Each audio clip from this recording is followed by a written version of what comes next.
उड़ीसा से। राधे राधे महाराज जी। महाराज जी, भोगे हुए भोग की तृष्णा से भोग की महत्व बुद्धि पुष्ट होती है, वैसे ही भगवत प्राप्ति की महत्व बुद्धि कैसे पुष्ट होती है महाराज जी? बार बार भगवान की कथा सुनने से। ये बात पकड़ लो, बार बार भगवान के भक्तों के चरित्र सुनने से। ये दो बातें पकड़ लो।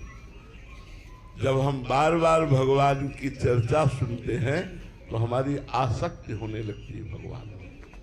जब बार बार भक्तों के चरित्र सुनते हैं तो भगवान की चर्चा सुनने से जो आसक्ति होती है उससे बढ़कर भगवान में आसक्ति होती है भक्तों की चरित्र सुनने से। इसलिए दो बातें, भक्त चरित्र और भगवान हो जाए। जब बैठे तो श्रीमद् भागवत की कथा, रामचरितमानस भगवान के जो अपने आराध्य देव हो उनके पावन चरित्रों का बार बार पठन, बार बार श्रवण और बार बार गान किया जाए तो चरित्र गान से बहुत जल्दी भगवत आसक्ति पैदा होती है। और भगवत चरित्र गान से ज्यादा महिमा भक्त चरित्र गान से भगवान में आसक्ति पैदा होती है। तो जैसे भोगों को भोगने से तृष्णा पुष्ट होती है, ऐसे भगवान के बार बार चरित्र गान से, बार बार चरित्र श्रवण से भगवत आसक्ति पुष्ट होती है। अगर भगवत चरित्रों का गान न किया जाए तो भगवत आसक्ति होना बहुत कठिन बात है। इतना कठिन मोह का त्याग करना है कि अन्य साधनों से पुष्ट होता रहता है। भगवान की कथा मात्र में इतनी ताकत है कि मोह का नाश कर देगी। महामोह महिषेश विशाला, राम कथा कालिका कराला।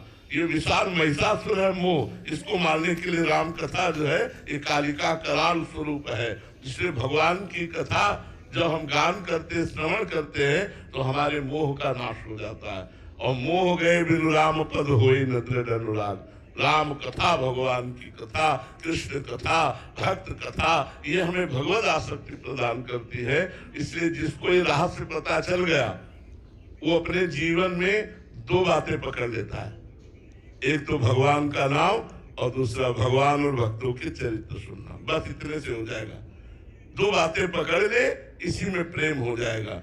भगवान का नाम न छूटने पावे और खूब आशा बसन व्यसन याद नहीं, रघुपति चरित्र होए था तो नहीं। भगवान का जहाँ चरित्र सुनने को मिले, भगवान की लीला कथा सुनने को मिले। हम अपने हृदय की बात कहते हैं। बचपन से संन्यास मार्ग में रहे तो बड़ा ही शुष्क, कहीं ममता नहीं।